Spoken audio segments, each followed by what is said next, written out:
ईद ए मिलादुन नबीच्या निमित्ताने जमातुल मुस्लिमीन मालदोलीतर्फे व अशफाक EAR तांबे यांच्या सौजन्याने मस्जिद परिचय हा कार्यक्रम पार पडला। यावेळी हिंदू बांधवांना मस्जिदमध्ये बोलावून मस्जिदबद्दल माहिती देण्यात आली। जमातीचे अध्यक्ष सईद तांबे, सेक्रेटरी मजीद तांबे, असलम तांबे, सुलतान तांबे, आसिफ तांबे आदी कार्यकर्त्यांनी कार्यक्रम यशस्वी करण्यासाठी विशेष परिश्रम घेतले। कार्यक्रमाचा हा पहिला भाग। दुसरा भाग पुढील व्हिडिओमध्ये। कोकण समाचार न्यूज चॅनल जमालुद्दीन बंदरकर। रहमत की गुजारिश बड़े खुलूस और वफा से सलाम करते हैं। अस्सलामु अलैकुम व रहमतुल्लाहि व बरकातुहू। नमस्कार। नहमदुहु व नसल्ली अला रसूलिल करीम। अम्मा बाद। दिल बदल सकते हैं, जज्बात बदल सकते हैं। दिल बदल सकते हैं, जज्बात बदल सकते हैं, मुल्क के फिक्र और ख्यालात बदल सकते हैं। तुम बदल जाओ यारो, तुम बदल जाओ यारो, हालात बदल सकते हैं। और जिस हाजिरी हमारे पहले सदर मोहतरम सदर जलसा हजरत मुफ्ती मुजफ्फर सैयद साहब आपके सामने कुरान मजीद की सूरह फातिहा की तिलावत करेंगे और उसकी मुख्तसरन तफसील में आपके सामने पेश करेंगे। अऊज़ु बिल्लाहि मिनश शैतानिर रजीम। बिस्मिल्लाहिर रहमानिर रहीम। अल्हम्दुलिल्लाहि रब्बिल आलमीन। अर्रहमानिर रहीम। मालिकि यौमिद्दीन। इय्याका नअबुदु व इय्याका नस्तईन। इहदिनस सिरातल मुस्तकीम। सिरातल लज़ीना अनअमता अलैहिम गैरिल मग़्दूबि अलैहिम वलद्दाल्लीन।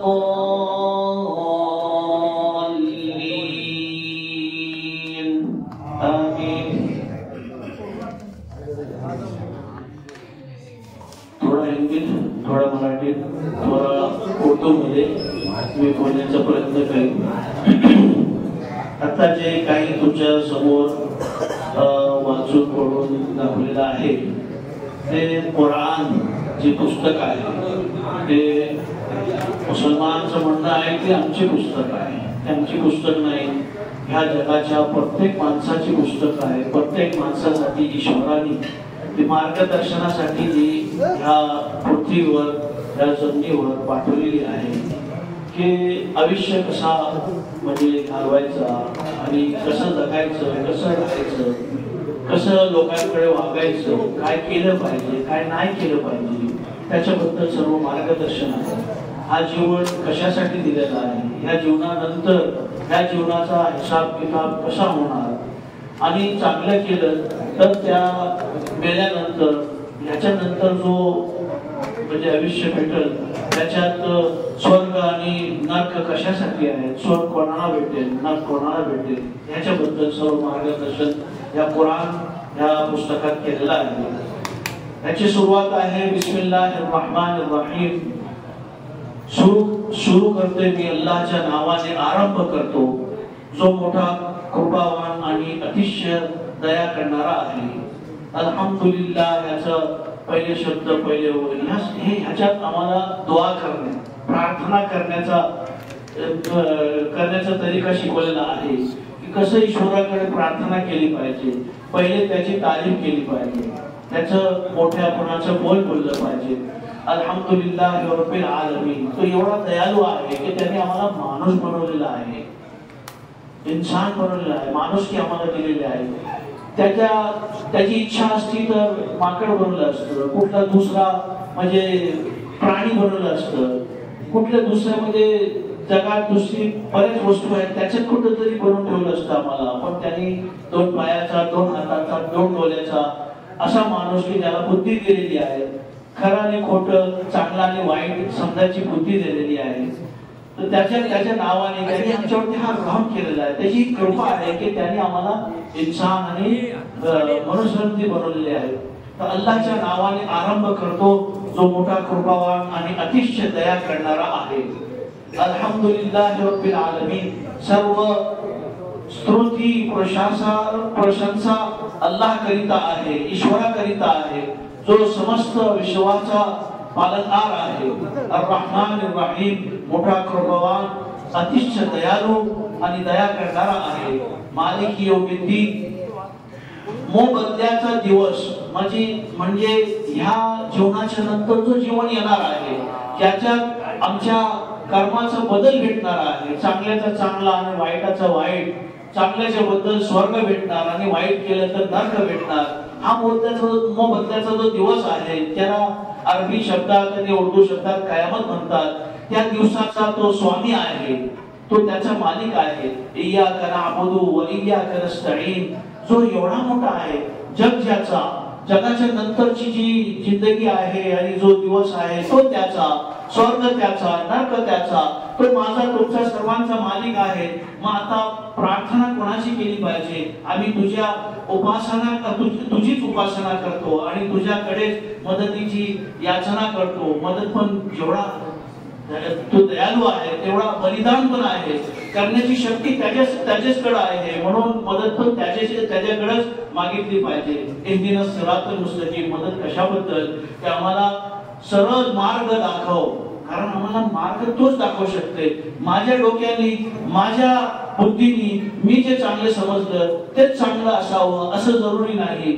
त्यांनी जे चांगलं केलं आणि ठरवलं आहे तो आम्हाला कळला पाहिजे. याच्यासाठी त्याच्याकडे प्रार्थना करता आम्हाला हे बोललं पाहिजे आणि मागितलं पाहिजे की आम्हाला सरळ मार्ग दाखव. सिरातल लदीना अनअमता अलैहिम. अशा लोकांचा मार्ग ज्यांच्यावर तू कृपा केली आहे त्या लोकांचं नाव हे गैरी मगदूब अलैहिम वलद्दालिन. त्या लोकांच्या मार्गावर आम्हाला नको चालव आणि त्या लोकांचा मार्ग आम्हाला नको दाखव ज्यांच्यावर तुझा प्रकोप झाला आणि ना मार्ग भ्रष्टा झालेल्यांचा मार्ग आम्हाला दाखवू नकोस. अशी ही याच्यात प्रार्थना ही आता जे तुमच्या समोर सगळ्यांच्या समोर आमच्या मानवांच्या आणि आमचे जे हिंदू बांधव आले त्यांच्या समोर जी कुराणची पहिला पाठ ते पढून दाखवलेला त्याचा हा अर्थ आणि त्याचा हा हे आहे उल्लेख याच्यात अशा गोष्टीचा केलेला आहे. म्हणून आम्हाला ईश्वराच्याकडे नेहमी प्रार्थना केली पाहिजे की हे ईश्वर आम्हाला खरा आणि सरळ जे मार्ग आहे त्या मार्गावर चालव. खोटा आणि चुकीचा जो मार्ग आहे आयुष्यात जगायचा आणि त्याची प्रार्थना करण्याच्या विषयावर जो चुकीचा मार्ग असेल त्या चुकीच्या मार्गावरून आमची हिफाजत कर. आम्हाला त्या मार्गावर नको चालूच अशी याच्यात प्रार्थना केलेली आहे. अस्सलामु अलैकुम व रहमतुल्लाह. मला आदेश देण्यात आलेला आहे की आपण आपल्या महाराष्ट्राच्या मराठी भाषेमध्ये आपले विचार प्रकट करावे. आणि सर्वप्रथम मी आज या आयोजकांचं अभिनंदन करतो. आपको मुबारकबाद पेश करता हूँ की आपण ईद ए मिलाद आणि मस्जिद परिचय या 2 शीर्षकाद्वारे आपला कार्यक्रम आयोजित केलेला आहे. आणि या शुभप्रसंगी मी जे विचार प्रकट करणार आहोत त्या 3 वास्तविकता तुमच्या समोर ठेवणार आहे. जास्त फक्त 2 वास्तविकता तपशील आणि 1 वास्तविक शॉर्ट मध्ये तुमच्या समोर ठेवण्याचा प्रयत्न करणार आहे. आणि यासाठी जसं मुफ्ती साहेबांनी कुराणची प्रथम अध्याय आपल्यासमोर वाचून दाखवलेला आहे, त्याचं मराठी भाषांतर केलेलं आहे, तसंच मी भारतीय जे धर्मग्रंथ आहेत वेद, उपनिषद आणि गीता यांचे काही दाखले आपल्या समोर ठेवण्याचा प्रयत्न करणार आहे. पैगंबर मोहम्मद सल्लल्लाहु अलैहि वसल्लमचा परिचय हा आहे की पैगंबर मोहम्मद सल्लम हे प्रेषितांचे अंतिम प्रेषित आहेत. आता यांच्या नंतर कोणी प्रेषित येणार नाही. हे वास्तविकता आहे. आणि त्यांनी जो मेसेज दिलेला आहे तो आपल्या समोर मी ठेवण्याचा जो प्रयत्न करणार आहे त्याचा खुलासा आहे की सर्वप्रथम एक की बंधूंनो, हे जग अनाथ नाही, ही दुनिया यतीम नाही आहे. हे जग अनाथ नाही, याचा एक नाथ आहे. आणि या जगाचा तोच नाथ आहे जो या जगाचा निर्माता आहे, जो या जगाचा निर्माता आहे, सकल जीवांचा, समस्त जीवांचा अन्नदाता आहे. तोच केवळ एकमेव उपास्य आहे. वही अकेला अपना माबूद है, अपना इलाह है. तोच एकमेव उपास्य आहे. या प्रभूबद्दल वेदांमध्ये जो एक रेफरन्स आलेला आहे त्याबद्दल म्हटलेलं आहे की एको विश्वस्य भुवनस्य राजा, या विश्वरूपी भुवनाचा एक राजा अर्थात एक स्वामी आहे. आता हे विश्व आहे किती मोठं, तर पण लक्षात घ्या की सर्वात मोठा या ग्रह आपल्या या आपण त्याच्या जो पृथ्वीवर राहतो याचा सर्वात मोठा ग्रह सूर्य आहे. बघा, हा सूर्य आपल्या पृथ्वीपासून 15 कोटी किलोमीटर अंतरावर आहे. 14,70,000 किलोमीटर, 14 करोड 14 कोटी 70 लक्ष किलोमीटर अंतरावर आहे. पण हा सूर्य इतका तेजस्वी आहे की आपण जर थोडं ऊन जरी तापलं आपण परेशान होऊन जातो. पण सत्य हे आहे की असे कोट्यावधी सूर्य एका आकाशगंगेमध्ये, एका गॅलेक्सी मध्ये आहे.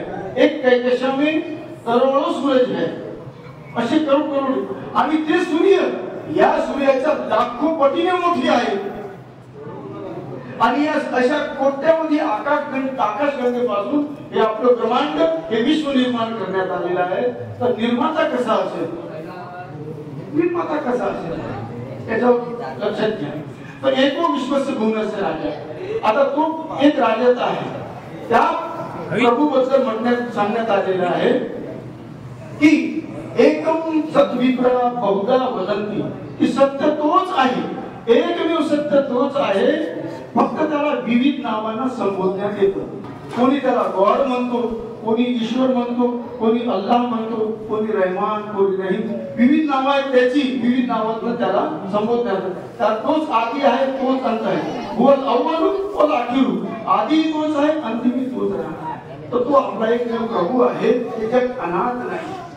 त्या ईश्वराचा परिचय देताना उपनिषदामध्ये म्हटलेलं आहे की तस्य प्रतिमा अक्षी नाम आहे. त्या प्रभूचं वैभव एवढं विशाल आहे की त्याची प्रतिमा नाही, त्याची प्रतिमाच नाही, उसका चित्र नहीं है, उसकी तस्वीर नहीं है, त्याची प्रतिमा नाही, त्याची प्रतिमा नाही, त्याची मूर्ती नाही. म्हणून जगामध्ये ईश्वराचं मंदिर कुठेच नाही, ईश्वराचं मंदिर कुठेच नाही.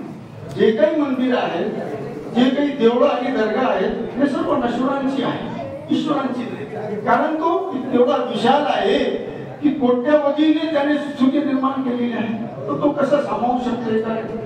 पण हे सर्व विश्व त्याचं आहे. तर त्याच्याबद्दल म्हटलेलं आहे की नतस्य प्रतिमा अशी त्याचे नाव. दुसरी गोष्ट अतिशय म्हटलेलं आहे एकम ब्रह्म द्वितीय नास्ति. तो ब्रह्म, या ब्रह्माचा निर्माता एकमेव आहे, एकच आहे. एकम ब्रह्म द्वितीय नास्ते न नास्ते किंचित. दुसरं किंचित पण नाही, तो एकमेव आहे. बस तो एकमेव प्रभू आहे. तर हे वेद आणि उपनिषदांचे दाखले मी आपल्यासमोर ठेवलेले आहे. कुराणमध्ये काय सांगितलेलं त्याबद्दल पण आहे, मराठीमध्ये आपल्यासमोर ठेवण्याचा प्रयत्न करणार आहे की पण हो अल्लाहु अहद. पैगंबर साहेब, तुम्ही लोकांना सांगून द्या की तो तुमचा उपास्य, तुमचा तो निर्माता, तुमचा तो स्वामी, तो एकमेव आहे. पण हो अल्लाहु अहद, तो अल्लाह एकमेव आहे. अल्लाहु समद, तो निरपेक्ष आहे. त्याला तुमच्याकडून काहीही अपेक्षा नाही. त्याला नैवेद्य, नजर नियाज, त्याला फुलांची, अगरबत्ती कशाचीही तुमच्याकडून अपेक्षा नाही. कशाची? अल्लाहु समद लम यलिद व लम यूलद. ना त्याची कोणी संतान आहे ना तो कोणाची संतान आहे. फक्त त्याचं तुमचं कोणाशी असं नातं नाही, रिलेशनशिप नाही. हा, तो पण आपला सर्वांचा उपास्य आहे, आपण सर्व त्यांचा उपासक आहोत. पण त्याचं कोणी कारण की त्याची बायको नाही, त्याची संतान नाही आणि तोही कोणाची संतान नाही. सर्वात आधी तोच आहे आणि अंतिमही तोच राहणार आहे. तर हे एक म्हटलेलं आहे, वलम यकुल लहू कुफुवन अहद. आणि त्याच्या समकक्ष, त्याच्या इक्विव्हॅलेंट, त्याच्या बरोबरीचं काहीच नाही आहे, काहीच नाही. ना माणूस, ना जिन, ना कोणी पहाड, ना कोणी पर्वत, काही त्याच्या बरोबरीचं नाही आहे. तर हे विशेषता हे स्पष्ट तुमच्याकडे समोर ठेवलं आहे. पुढे हे पण म्हटलेलं आहे कुराणमध्ये, फतकुरुन बिल्लाही कुंतुम अमवातन व अहयाकुम. कसं नाकारता तुम्ही त्या अल्लाहला? तुम्ही तर निर्जीव होता, त्याने तुम्हाला जीवन प्रदान केलेलं आहे. निर्जीव होता माणूस, असतो तरी कसं, अर्धा एका स्त्रीपाशी, अर्धा एका पुरुषापाशी असतो ना. दोघांच्या मिलनाने हा पुरुष जन्माला येतो.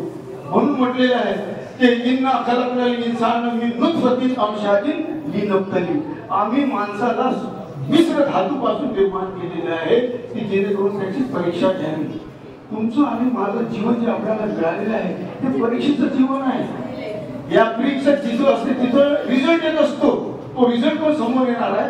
ती माझी दुसरी वास्तविकता, ते पण मी आपल्या समोर ठेवणार आहे. तो म्हटलेलं आहे की कैफ तकफुरुन बिल्लाही कुंतुम अमवातन व अहयाकुम. तुम्ही कसं नाकारता आपला त्या अल्लाहला? तुम्ही तर निर्जीव होता, त्याने तुम्हाला जीवन प्रदान केलं. सुम्मा युमीतुकुम सुम्मा युहयीकुम. तोच तुम्हाला मृत्यू देणार आहे आणि मरणोपरांत तोच तुम्हाला जिवंत करणार आहे. मरणोपरांत तोच तुम्हाला जिवंत करणार आहे. सुम्मा इलैहि तुरजऊन. आणि तुम्ही सर्व आस्तिक नास्तिक कोणत्याही धर्माचा असो, तुम्ही सर्व मानव समाज मरणोपरांत त्याच्याकडे समर्पण आहे. कसं नाकारतं ते आपल्या उपासाला, ते आपल्या प्रभूला, आपल्या निर्मात्याला, आपल्या अन्नदात्याला कसं नाकारतं? तर ही एक वास्तविकता आहे की हे जग अनाथ नाही, पण याचे अनेक नाथ पण नाही, अनेक नाथ पण नाही. एकमेव आहे, एकमेव आहे. तर खरं तर हे व्हायला पाहिजे होतो की त्या एकमेव प्रभूची भक्ती उपासना व्हायला पाहिजे होती. सिर्फ उसी की इबादत होनी चाहिए थी. पण आम्ही वास्तविक जगामध्ये पाहत आहोत की त्याला सोडून इतरांची लोक नांदी लागलेली आहे. ही खंत माझी नाही, तर महाराष्ट्राचे संत तुकाराम महाराज यांनी आपली ही खंत व्यक्त केलेली आहे की तुका म्हणे कैसे आंधळे हे जन गेले विसरून खऱ्या देवा. कशी आंधळी लोक आहेत. आंधळी म्हणजे डोळ्याला आंधळी नाही, बुद्धीनं कशी अकलचे अंधे आहेत लोक. तुका म्हणे कैसे आंधळे हे जन गेले विसरून खऱ्या देवा. सारे नाठविशी कृपाळू देवाशी पोषितो जनाशी एकला. इस रहीम व करीम अल्लाह को तू कैसे भूल गया? कसा विसरलास तू त्या कृपावंत दयावंत प्रभूला? जसं आता सांगितलं मोठी साहेबांनी, त्या कृपावंत दयावंत प्रभूला तू कसा विसरला जो सर्वांच्या पालन पोषण करीत आहे. तुका म्हणे ज्याचे नाव विश्वंभर त्याचे निरंतर ध्यान धरी. हरवंते साहेब बरोबर बोलतो ना. तुका म्हणे ज्याचे नाव विश्वंभर त्याचे निरंतर ध्यान धरी. अरे जो विश्वंभर आहे, विश्वाचं भरण पोषण करणार आहे, संपूर्ण विश्वाच्या जीवांनाचं पालन पोषण करत आहे, त्याचं चिंतन मनन नमन उसकी याद उसी की होनी चाहिए. हे चिंतन मनन नमन आराधना प्रार्थना हे सर्व त्या प्रभूची व्हायला पाहिजे होती. पण तुकाराम महाराज म्हणतात की नेमकं त्याला विसरून गेलेली आहे आणि नांदी लागले आहे त्या लोकांच्या, त्या अशा वस्तूंच्या की त्या लोकांनी निर्माण केलेल्या आहेत की ज्यांनी त्यांच्या धर्मावर पगडा होता आणि त्यांनी धर्माचा धंदा सुरू केलेला आहे. आपल्या महाराष्ट्राचे महात्मा ज्योतिबा फुले यांनी त्या प्रभूला निर्भीक म्हटलेलं आहे. एकमेव तो निर्भीक त्यांनी हे नाव दिलेलं आहे. पण नेमकं त्यापासून लोक दुरावलेली आहेत, दूर झालेली आहे. त्याला सोडून इतरांची अर्चना पूजा प्रार्थना होत आहे. औरों की इबादत करते रहते हैं. मस्जिद को छोड़कर और कई इबादत का है अपने लिए राष्ट्रीय लोगों ने. ही एक वास्तविकता आहे जी मी आपल्या समोर ठेवलेली आहे की हे जग अनाथ नाही, त्याचा एक नाथ आहे आणि त्याचीच उपासना, त्याचीच आराधना, त्याचीच प्रार्थना व्हायला पाहिजे होती. ठीक, हे झाली पहिली वास्तविकता. दुसरी वास्तविकता मी सांगतो आपल्याला ही आहे पारलौकिक जीवनाबद्दलची. जिंदगी बाद मौत, मौत के बाद की जिंदगी, लाईफ आफ्टर डेथ, त्याबद्दल काय म्हटलेलं आहे? त्याबद्दल म्हटलं कुराणमध्ये म्हटलेलं आहे की मिनहा खलकनाकुम, आम्ही तुम्हाला मातीपासून निर्माण केलेलं आहे. सायन्स मध्ये तुम्ही पाहून घ्या, लॅबोरेटरी मध्ये चेक करून घ्या, हा माणूस पूर्णतः मातीपासूनच बनलेला आहे. खातो मातीपासूनच, आपण मोठे होतो तर कशापासून होतो? खाऊन पिऊन मातीपासूनच आपल्याला मिळते आहे. तर मिनहा खलकनाकुम, आम्ही तुम्हाला मातीपासून निर्माण केलेला आहे. फिहा नुईदुकुम, या मातीमध्ये तुम्ही मेल्यानंतर मिसळले जाणार. इनामदार मेल्यानंतर गाडल्या जाईल, जमिनीत पुरवल्या जाईल आणि हरबंदे यांना जाळल्या जाईल. पण दोघेही बांधव शेवटी या मातीमध्येच मिसळले जातील, दोन्ही या मातीमध्ये मिसळले जातील. हे वास्तविकता आहे. इथपर्यंत कोणीही नकार करू शकत नाही. इथपर्यंत सर मृत्यूचा कोणी नकार केलेला आहे? एकाने. मोठमोठे राजा सम्राट होऊन गेले पण कोणी याचा नकार केले नाही. पण आता पुढचं बघत आहे, वमिनहा नुखरिजुकुम तारतन उखरा, पण ह्याच मातीपासून आम्ही तुम्हाला मरणोपरांत पुन्हा जिवंत करू.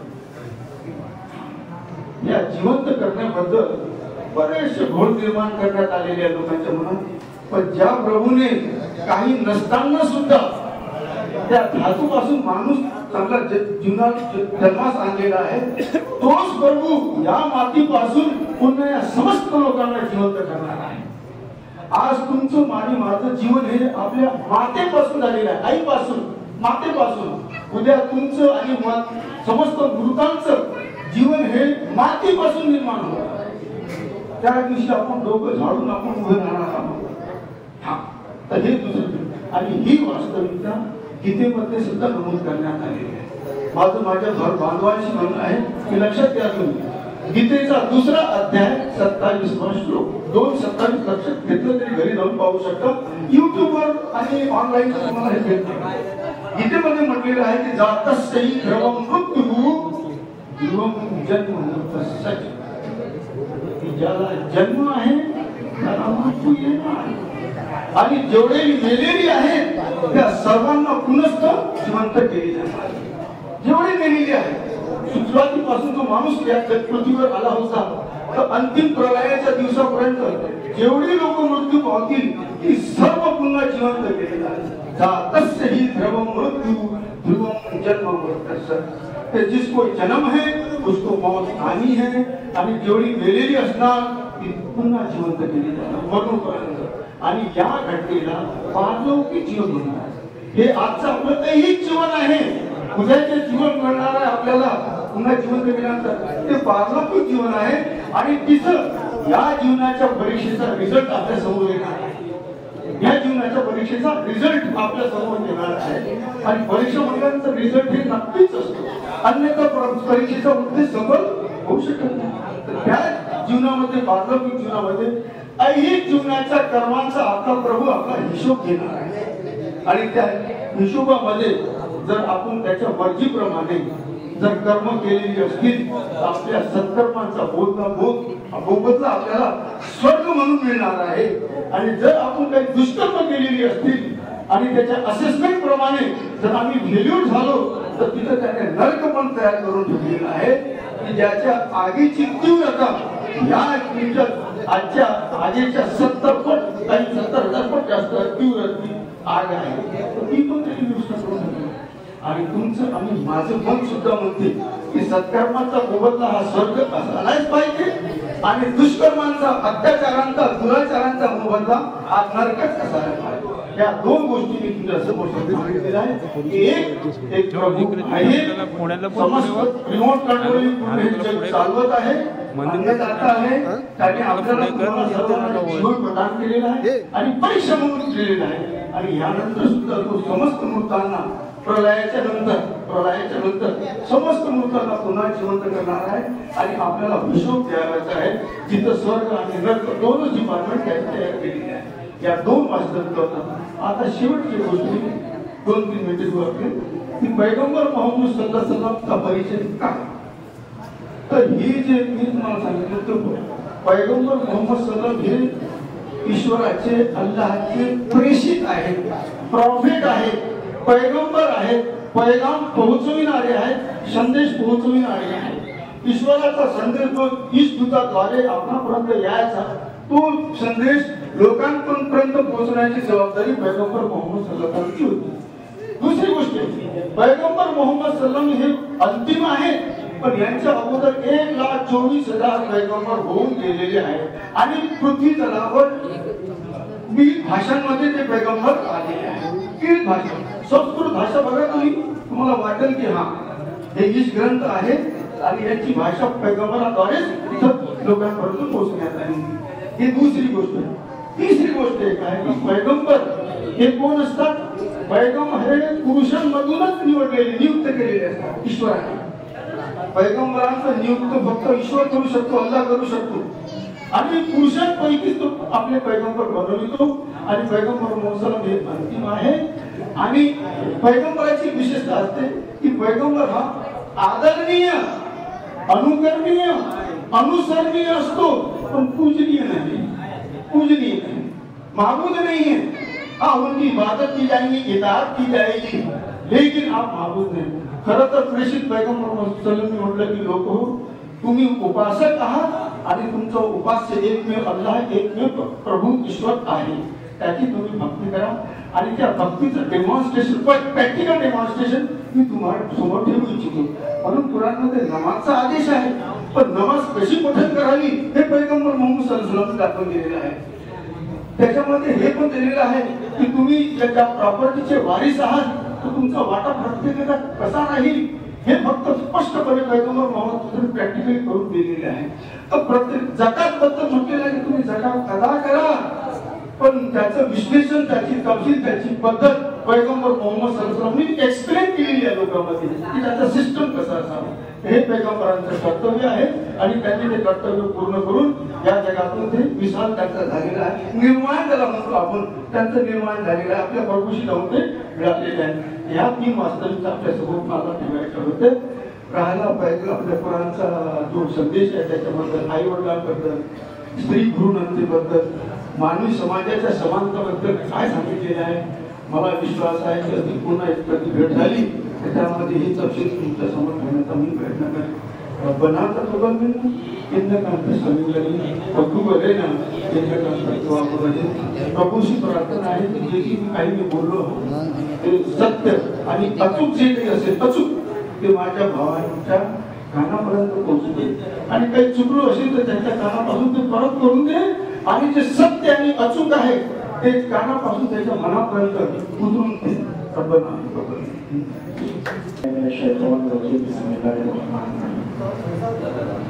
माझ्या सर्व बांधवांना माझा अस्सलाम वालेकुम रहमतुल्लाहि व बरकातुहू. बंधूंनो, आपण रोज आजान ऐकतो, पण त्या आजानाचा अर्थ काय आजपर्यंत कोणाच्या कानापर्यंत किंवा कोणी काही जण समजलं असेल, काही जण नाही समजलं असेल. आजानाचा अर्थ आहे सगळ्यात पहिले आजानमध्ये बोललं तर अल्लाहू अकबर, अल्लाहू अकबर. आता लोकांच्या डोक्यात काय येतं की कोणतरी अकबर बादशाहला बोलवतो, काही त्यांच्या लोकांच्या डोक्यात येते, पण असं अल्लाहू अकबर या शब्दाचा अर्थ आहे की ईश्वर सगळ्यात मोठा. ईश्वराशिवाय कोणच या जगामध्ये नाही. सगळी प्रशंसा, सगळी त्याची तारीफ ती फक्त ईश्वराचीच आहे आणि तोच मोठा आहे. या पुऱ्या जगाला बनवणारा, तारणारा आणि आपल्याला पोचणारा, पाळणारा तोच आपला पालन करणार, तोच अल्लाहू अकबर. त्याला अरबी शब्दामध्ये अल्लाहू अकबर बोलतो, आपण मराठी भाषेमध्ये ईश्वर बोलतो आणि इंग्लिशमध्ये गॉड बोलतो. त्याच्यानंतर साक्ष देतो की अशहदु अल्ला इलाहा इल्लल्लाह व अशहदु अन्ना मुहम्मदुर रसूलुल्लाह, की ईश्वरा मी साक्ष देतो तूच आहेस, तुझ्या व्यतिरिक्त कोणीच नाही. या पुऱ्या जगाला चालवणारा, पाळणारा, पोचणारा तूच, जगवणार आहेस, तूच मृत्यू देणार आहेस, तूच जिवंत ठेवणार आहेस आणि माझ्या सुखा दुःखाचा पण तूच भाव आहेस. तुझ्या व्यतिरिक्त कोण आहे? मी साक्ष देतो ईश्वर तूच आहेस. ह्या आजानाचा अर्थ आहे. त्याच्यानंतर मुहम्मद रसूलुल्लाह, की ईश्वरा ही गोष्ट आम्हाला कोणी पोहोचवली की ह्या जगामध्ये 1,24,000 मॅसेंजर आले, म्हणजे संत आले, ऋषीमुनी आले. त्याच्यातले शेवटचे संत, शेवटचे ऋषीमुनी जे मोहम्मद सल्लल्लाहु अलैहि वसल्लम आहेत, त्यांनी आमच्यापर्यंत ही गोष्ट पोहोचवली आणि त्यांनी जे गोष्टी सांगितल्या त्यांना त्यांच्यावर ते आज्ञापालन करून आचरणात आले. पण आपण एक म्हणतो की एक मुलगा असतो तो आई वडिलांचा का असतो, लाडका असतो, पण आज्ञाकारी नसेल तर तो आई वडिलांचा आज्ञाकारी नसेल तर त्याचं काही काम नाही. तर तो रोज पाया पडतो आई वडिलांच्या आणि काय करतोय, कामं नाही ऐकत, तर तो आज्ञाकारी नाहीये, तो फक्त नावाचा मुलगा आहे. आणि आई वडिलांचं काम ऐकणारा जो असतो तो आज्ञाकारी असतो. तसंच मोहम्मद साहेबांनी जे आपल्याला आचरण दिलं की तुम्ही सत्याचा मार्ग पकडा, चुकीचा मार्ग सोडा आणि वाईट मार्गावर सोडून सत्य मार्ग द्या, माणसाला माणूस माना आणि आतमध्ये आपल्या मानवता निर्माण करा, हे मोहम्मद पैगंबरांचा संदेश आहे. तर त्या आझादमध्ये सांगितलं की अशहदु मोहम्मद रसूलुल्लाह, की मी साक्ष देतो की ईश्वरा की मोहम्मद पैगंबरांच्या जीवनावर माझे जीवन मी चालवण्याचा प्रयत्न करेन. आणि सगळ्यात मोठा म्हणजे दुसरा भाग आहे की हय्याल सोला आणि हय्याल फला. तर याच्यामध्ये पहिले काय दिलं, हय्याल फला. हय्याल फला ह्या शब्दाचा अर्थ काय की या कामयाबीकडे, सक्सेस, तुम्हाला जर सक्सेस व्हायचं असेल, तुम्हाला जर मोठं व्हायचं असेल, वाढायचं असेल, तर या तुम्ही इकडे मशिदीकडे या. आणि कशासाठी, तर सक्सेस होण्यासाठी. नंतर मग प्रार्थनेकडे बोलवलेलं आहे. म्हणजे जो मनुष्य प्रार्थनेकडे येतो तो सक्सेस होतो. म्हणून काय केलं, माणसाला विसर पडतो. म्हणून काय केलं, 5 वेळा ही आजान दिली जाते की माणूस विसरतो. सकाळी झोपलेला असतो तर तो झोपून थोडा उठल्यानंतर त्याला विसर पडतो. तर सकाळी आजान होते, दुपारी आजान होते, मला वाटतं 4ला आजान होते, 5ला संध्याकाळचे आजान होते, घरी आल्यानंतर परत रात्रीची झोपण्याच्या अगोदर आजान होते. या आजानाचा अर्थ एकच आहे की ईश्वर तुम्हाला वारंवार सांगतोय की तुम्हाला माझ्याकडे यायचं आहे, मीच सगळ्यात मोठा आहे, तुम्हाला जन्म पण मीच दिलेला आहे, तुम्हाला मृत्यू पण येणार आहे. जन्म मृत्यूचा सगळा जो आहे तो माझ्या हातात आहे. नाहीतर मला असं वाटतं माझ्यासारखा की तुमच्यासारखा माणूस अशा गरीबाचा आणि इथे एवढा याच्यामध्ये जन्माला नसता आला, त्यांना मृत्यू जन्म त्याच्या हातात आहे. ते ईश्वर हा 5 वेळा आजांमध्ये आपल्याला समजवतोय, समजवण्याचा प्रयत्न करतोय की तुम्ही या इकडे.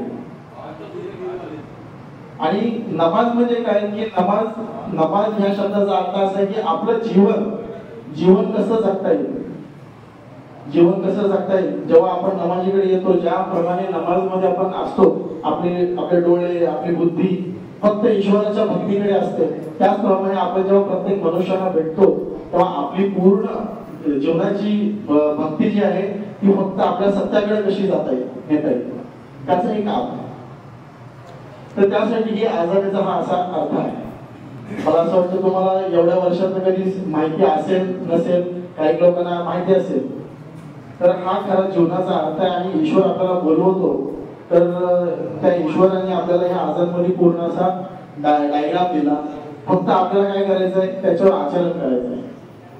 आपल्याला एकोप्याचा संदेश द्यायचा, एकोप्याचा हे करायचा आहे. तुम्हाला माहिती नसेल, तुम्हाला सांगतो की महाराष्ट्रामध्ये मराठीचा ट्रान्सलेटेड, मराठीचा म्हणजे कुराणाचा मराठीमध्ये ट्रान्सलेटेड जो सगळ्यात पहिले जो केला तो छत्रपती शाहू महाराजांनी केला. आजपर्यंत तुम्ही कोल्हापूरला गेले तर कोल्हापूरच्या म्युझियम मध्ये छत्रपती शाहू महाराजांनी तिथे कुराण ट्रान्सलेटेड केलेलं अजूनपर्यंत आहे. का तर आपल्या महाराष्ट्रामध्ये मराठी बांधवांना कुराण काय आहे, कुराणामध्ये काय लिहिलेलं आहे हे समजलं पाहिजे होतं. त्यावेळेस 25,000ची मशीन घेऊन त्याला व्यवस्थितरित्या त्याचं पाणी, त्याची देखरेख व्यवस्थित करून ते ट्रान्सलेट केलं, पण ते पूर्ण नाही होऊ शकलं. अर्ध राहिलं, त्याचा मृत्यू झाला. तर ते अर्धून कुराण आपल्याला तिथं बघायला भेटलो आपल्याला कोल्हापूरच्या म्युझियम मध्ये. आणि त्याच्यानंतर तुम्हाला तो काही मराठी इस्लामिक लोकांनी मग त्याचं ते परिपूर्ण मराठी ट्रान्सलेटेड करून ते मग पूर्ण याच्यामध्ये महाराष्ट्रामध्ये वाटलं जातो. धन्यवाद तुम्ही ऐकल्याबद्दल. अस्सलाम वालेकुम रहमतुल्लाह. सभी लोग जो यहाँ पर आज जुड़े हैं इस मस्जिद में, मैं अपनी तरफ से भी तहे दिल से शुक्रिया अदा करता हूँ. ये काम की जरूरत क्यों पड़ी और आज का ये प्रोग्राम हमने क्यों रखा, इसकी असल वजह तो ये है, देखो कोई भी बात आज आपसे हमसे ढकी छुपी नहीं है. खास करके आज हमारे मुल्क में, हिंदुस्तान में जिस तरह के मामला चलते हैं, जिस तरह से मीडिया के जरिए से लोगों में गलत पैगाम दिया जाता है, खास करके इस्लाम का, और पिछले चंद महीनों से, खासकर अभी पिछले चंद महीनों से कुछ सालों से आप सल्लल्लाहु अलैहि वसल्लम मोहम्मद पैगंबर के बारे में जो लोगों को, गैर मुस्लिमों को, जो मुसलमान नहीं है, उनके दिलों में नफरतें बढ़ने के काम किए जाते हैं।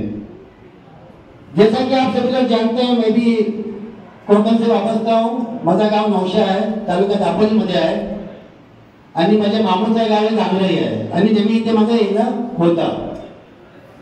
आमचं सर्वांचं म्हणणं आणि आपलं बघणं आहे की आमच्या कोकणातला केव्हाही अशी परिस्थिती आली नाही आणि पुढेही येणार नाही.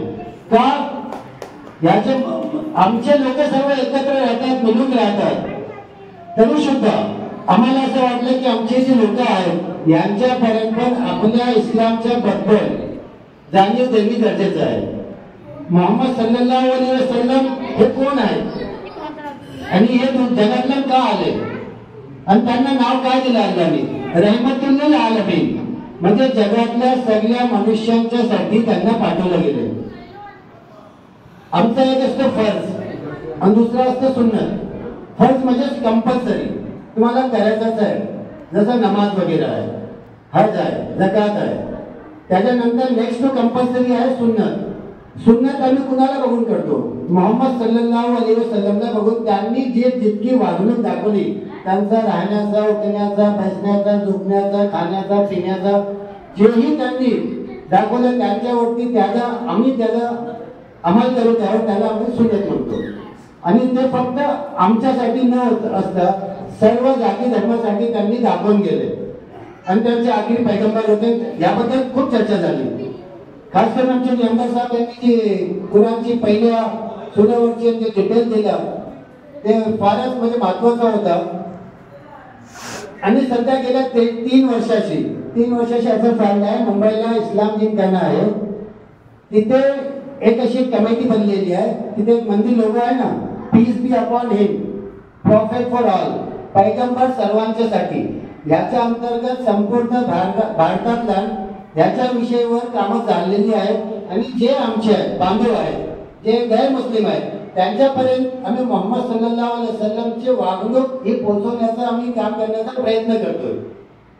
आम्ही तुम्हाला हा धर्म बरा की हा धर्म सोडा असा कायच उद्देश नाही. आमचा फक्त एकच उद्देश की इस्लाम धर्म आहे, हे काय धर्म आहे त्याची तुम्हाला जाणीव झालीच पाहिजे.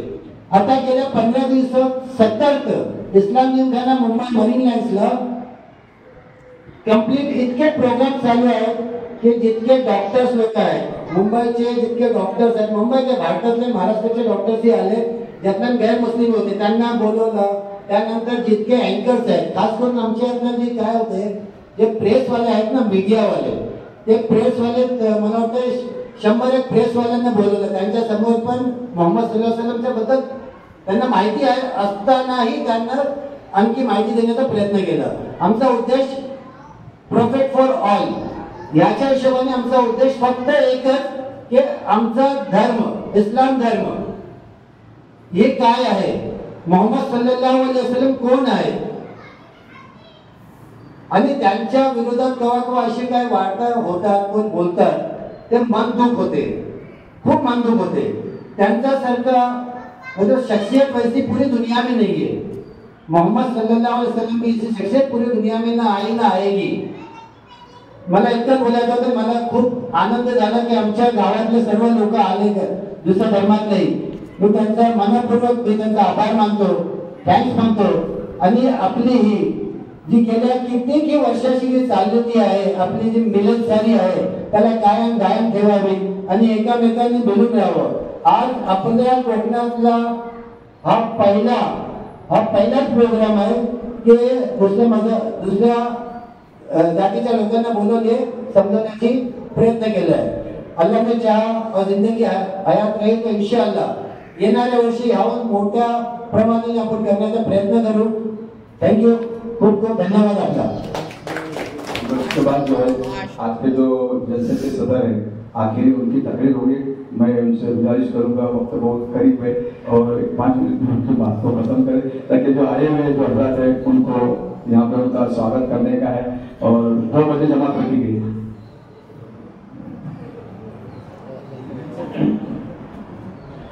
अल्हम्दुलिल्लाह रब्बिल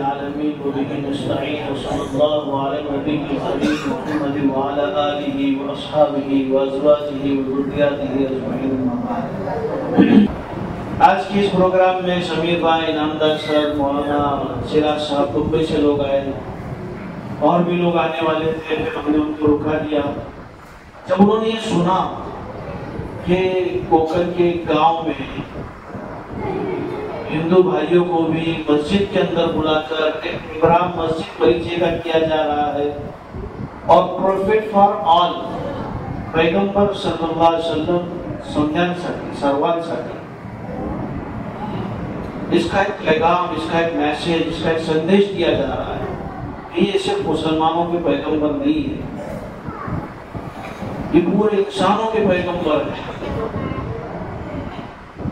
तो अकोला से हमारे एक साथी, हमारे एक दोस्त निकले थे। उनसे जब बात हुई, बुखार था, बोले मैं आना चाहता हूँ, अगर मैं पहुंचू तो मैं मेरे लिए खुशी समझूंगा। अकोला से आ रहे थे। भाई कभी मौका रहेगा तो सुनेंगे। बड़े बड़े मठ में, मंदिरों में प्रवचन देते रहते हैं, उनके भाषण होते रहते हैं, तो सबको खुशी हुई। मेरा सवाल है, मैं ज्यादा लंबी बात नहीं करूंगा, थोड़े ही वक्त में उन्होंने कहा है और पेट में भी आवाज आने लगी है, तो फिर इंसान हो जाए कि आप लोग मेरे बारे में सोचते रहे कशाला उभा रहा। तो एक सवाल है, एक क्वेश्चन मार्क है, हमें खुशी क्यों? जिन लोगों को खुशी हुई कि हिंदू बांधव को, हिंदू भाइयों को मस्जिद में बुलाया गया है, उनको मस्जिद दिखाई जाने वाली है, मस्जिद में नमाज क्या है वो समझाई जाने वाली है, अजान के बारे में जो गलत मैसेज, पैगाम, संदेश उनको मिला हुआ है कि अजान कशाला देतात, एवढं सारखं सारखं प्रत्येक दिवशी, वो उसका जो उनका मिसअंडरस्टैंडिंग है ये दूर की जाने वाली है। ये क्यों? इसलिए है कि हम धर्म के नाम पर और अलग अलग गलत फहमियों के और जो है वो गलत मैसेज और संदेश के नाम पर लोगों की तरफ से अलग अलग आई हुई बातों के नाम पर आपस में बढ़ गए, अलग अलग हो गए। ये हिंदू, ये मुसलमान, मुसलमान का दुश्मन कौन? तो हिंदू, हिंदू का शत्रु कौन? तो मुसलमान। हिंदू पार्ट बनकर रहते हैं। जबकि अगर हम कुरान उठाकर देखेंगे और बाकी जितने धर्म के पवित्र किताबें हैं और किताबों को उठाकर देखेंगे, वो किताबों में एक बात सम्मान एक जैसी मिलेगी। वो क्या? इस पृथ्वी पर जब मानव जाति का निर्माण हुआ तो सबसे पहले एक पुरुष बनाया गया और एक स्त्री बनाई गई। एक पुरुष, एक स्त्री, और इसी पुरुष और इसी स्त्री से ये पूरी दुनिया के इंसान बने।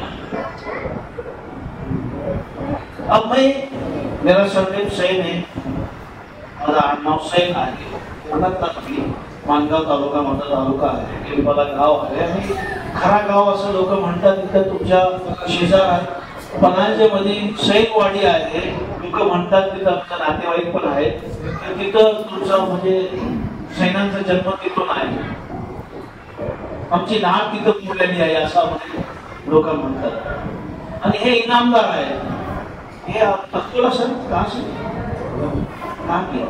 अकोला जिल्ह्यातले आहे, पण कुठंतरी जाऊन इनामदार सैन एक होत असतील का? कारण काय? कारण यांचे बाप आणि यांचे आई, यांचे वडील, यांची आई हे वर कुठंतरी एकच होते, म्हणून हे पुढे गेल्याच्या नंतर एक होणार। तसंच आमचे हिंदू भाऊ जितके आहेत, कुठल्याही समाजातला असू द्या, कुठल्याही देशातला असू द्या, कुठल्याही रंगाचा असू द्या, कुठल्याही भाषेचा असू द्या, आणि मुसलमान हे आपसात भाऊ आहेत। आणि हे तिथं ज्या वेळी ह्या प्रतीचा जन्म झाला आणि माणसांचा इथं म्हणजे प्रकट झाले, माणसं इथं जून झाला, त्यावेळी एक माणसाला, एक बाप्याला, एक पुरुषाला आणि एक स्त्रीला ईश्वराने जन्म दिलं। आम्ही सर्व जाऊन तिथं एक होणार आणि लास्टला अंतिम आमचं हे शब्द राहणार, आमचा बाप एकच, आमची आई एकच। जर बाप एक आणि आई एक, तर आम्ही भाऊ का आम्ही शत्रू, हे आम्हाला ठरवलं पाहिजे. आज हे इथं आम्ही एकत्र बसत ना, त्याचा संदेश किंवा हा मनात येण्याचं कारण हा की आम्ही भाऊ आहात, आम्ही शत्रू नाही. आम्ही विसरलं की तुम्ही कुठं गेलं आणि हे आपसात धर्माच्या नावावर किंवा आपसात वेगवेगळ्या गोष्टीवर आम्ही आपसात जवळून एवढं लांब गेलं. कोण कोणाला हाक मारतंय त्याला ऐकू येत नाही, ते मला हाक मारतात मला ऐकू येत नाही, एवढं लांब आम्ही गेलो. आणि परत एक ठिकाणी येऊन एक ईश्वराची प्रार्थना करून एक मोहम्मद आमचे जे पैगंबर आहेत, जे तुमचं पण आहेत, पुऱ्या पृथ्वीचं आहेत, त्या पैगंबराचे जे संदेश आहेत, त्यांचे जे आम्हाला गायडन्स आहेत, त्याच्या बरोबर आम्ही चालून आपसात भाऊ म्हणून राहू, भाऊ बहीण म्हणून राहू, आपसात एक दुसऱ्याचा मान सन्मान करून राहू, हे आमचा उद्देश आहे आणि दुसरा काही नाही. आणि हेच मी आपल्या थोडक्या 2-4 शब्दात तुमच्या सामने आज एवढं सर्व त्यांनी वेगवेगळ्या पुस्तकाचा रेफरन्स देऊन जे गोष्टी सांगितलं त्याच्यात पण आणि कुराणमध्ये एक बघितलं तर एकसारखेच बाकी आहेत, एकसारखेच गोष्टी आहेत. मग आम्ही वेगळं का? प्रत्येक ठिकाणी आम्ही म्हणजे वेगळ्या पद्धतीने जगताय आणि राहताय. म्हणून आज ह्या म्हणजे मालदोली गावाने हा जे आता आमच्या मजनबाईंनी सांगितलं की मुंबईमध्ये आज पुढे अख्ख्या देशात ह्याची म्हणजे प्रयत्न केले, ह्या गोष्टीचा प्रयत्न केला जाते की आमच्या तुमच्यामध्ये, आमच्या भावांमध्ये, आमच्या आपसात जे गॅप झालेला आहे, जे दूरी झालेली आहे ती संपली पाहिजे. आणि कुठं तरी आम्ही एक ठिकाणी बसून राहण्या आणि खाण्याची म्हणजे प्रयत्न केले पाहिजे. त्याच्याशिवाय हा देश पुढे जाणार नाही आणि आम्ही माणूस होऊन समजले जाणार नाही. हा माणुसकीचा संदेश आहे, हा इस्लाम आणि प्रत्येक धर्माचा संदेश आहे. आम्ही एकत्र राहावं, ह्याच गोष्टीसाठी आज आम्हाला एकत्र जमा केलं. मी मुबारकबादी देतोय मालदोली गावाचे जमातुल मुस्लिमीचे अध्यक्ष, सचिव आणि इथल्या राहणाऱ्या प्रत्येक माणसाला.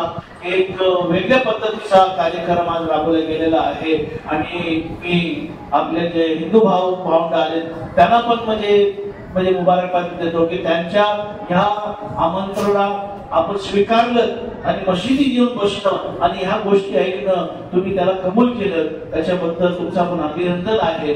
मी एक रिक्वेस्ट करीन, एक माझी तुमच्याकडं म्हणजे हे आहे रिक्वेस्ट आहे की पुढच्या वर्षात पैगंबर मोहम्मद सल्लल्लाहु अलैहि वसल्लमच्या जन्मदिनानिमित्त कार्यक्रम झाला आणि असं ज्या पद्धतीने तुम्हाला पण आम्ही आमंत्रित केले गेलं तर तुम्ही नका येऊ, तुमच्या बरोबर प्रत्येकाने 2-4 लोकांना सोबत घेऊन या. सन्माननीय विष्णू डोंगरे, सन्माननीय अरविंद महादेव जावले, सन्माननीय दत्ताराम बाबाजी जवरत, सन्माननीय दत्ताराम बाबाजी जवरत, सन्माननीय एकनाथ शंकर पवार, सन्माननीय मारुती कृष्णा गावणं, सन्माननीय मारुती कृष्णा गावणं, सन्माननीय रामचंद्र रोगू भोसले, सन्माननीय रामचंद्र भोसले, सन्माननीय शरद ढोंडू गावणं, सन्माननीय शरद ढोंडू गावणं,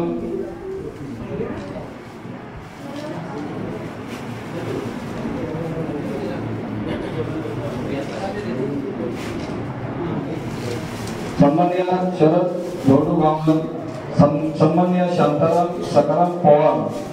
मी सगळ्यांना विनंती करतो की आपल्या जेवणाची व्यवस्था खाली झालेली आहे. आपल्या हे लगेच आपण एक 5 मिनिटात जेवणाला सुरू करू. विनंती करतो कुणीही जेवल्याशिवाय जाऊ नका. त्याबरोबर काहींची एखाद्या नावा इथे आली असतील कृपया करून त्यांनी आपलं नाव इथे द्यावा. शांताराम सकाराम पवार, घरवडी अनिल आनंद सैतोडेकर, सन्माननीय अनिल आनंद सैतोडेकर, परवीन पांडुरंग झुले,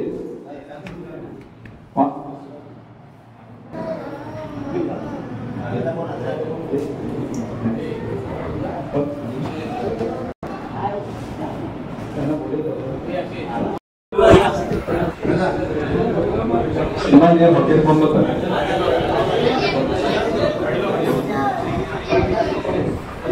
सन्माननीय प्रकाश कवरे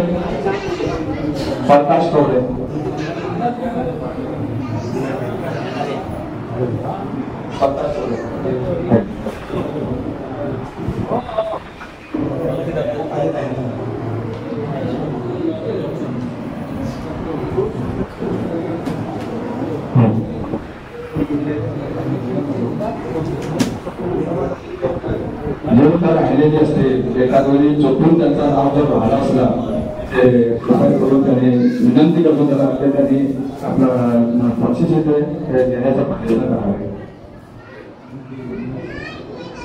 गुजारिश करता हूँ जो उनको शामिल करता शामिल करें.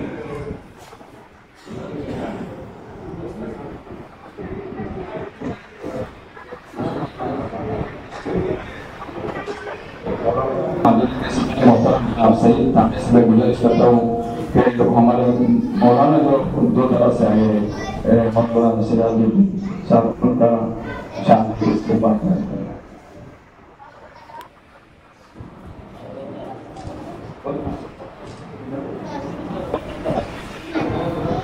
हाजी सलीम साहब उनका मैं अशफाक तांबे से आसिफ तांबे से मैं गुजारिश करता हूँ कि उनको शांति उनका स्वागत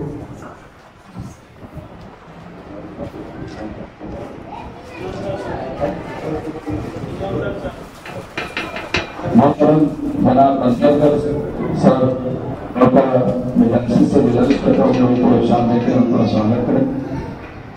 मोहतरम जनाब अंसलकर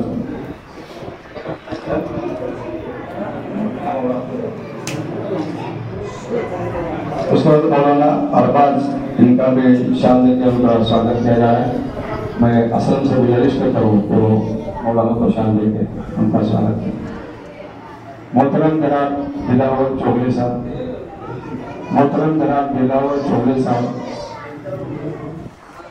उनका स्वागत असलम करेंगे.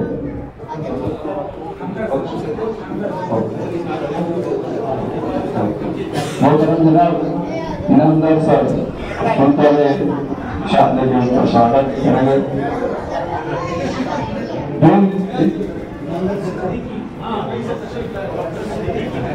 डॉक्टर सिद्दीकी साहब जो मुंबई से आए हुए उनका मैं हमारे सदर के हाथों इस्तेमाल करना चाहता हूँ.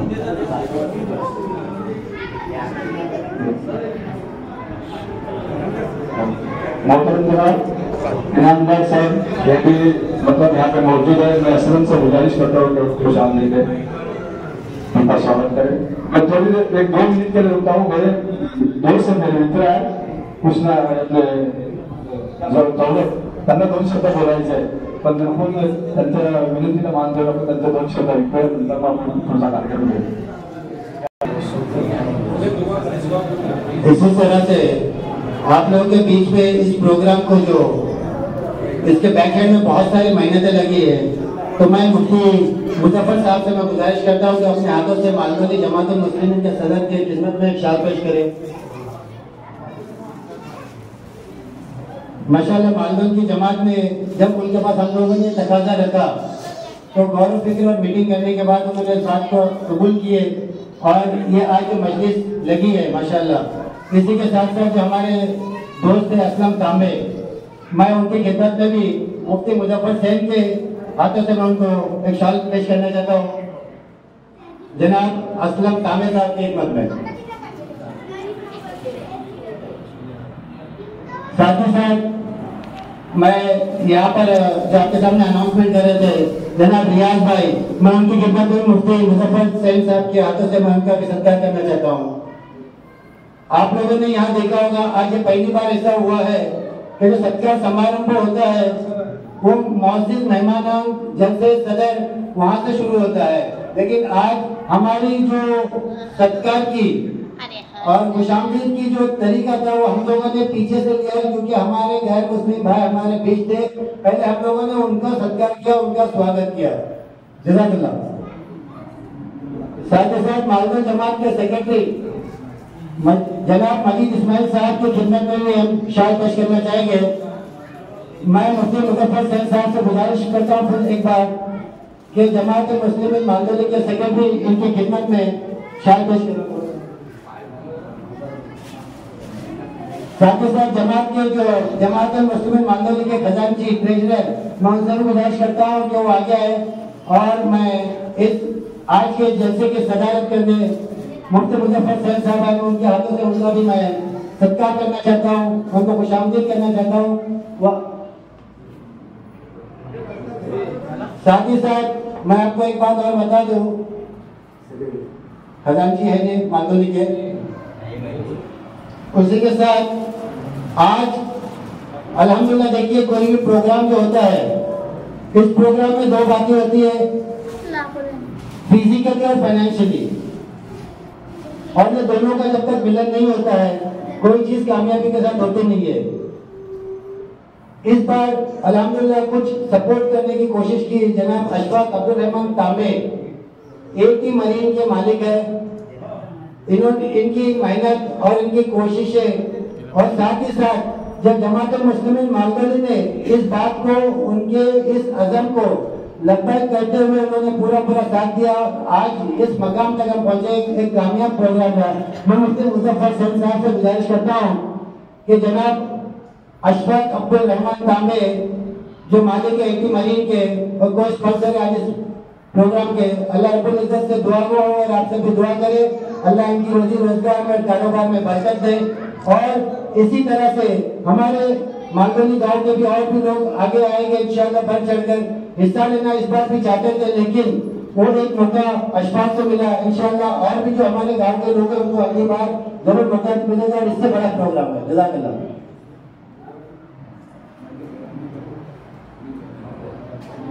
मैं हमीद भाई मुशक्कर से गुजारिश करता हूँ कि जानकर भी ऊपर आए। हमीद भाई मुशक्कर गंगले वाले, मैं सदर जमात मुस्लिमीन मालदोली से गुजारिश करता हूँ कि अपने हाथों से उनको शायद पिलाएं। अभी सबकी खुशामदीद और सबका इस्तकबाल तकरीबन हो चुका है।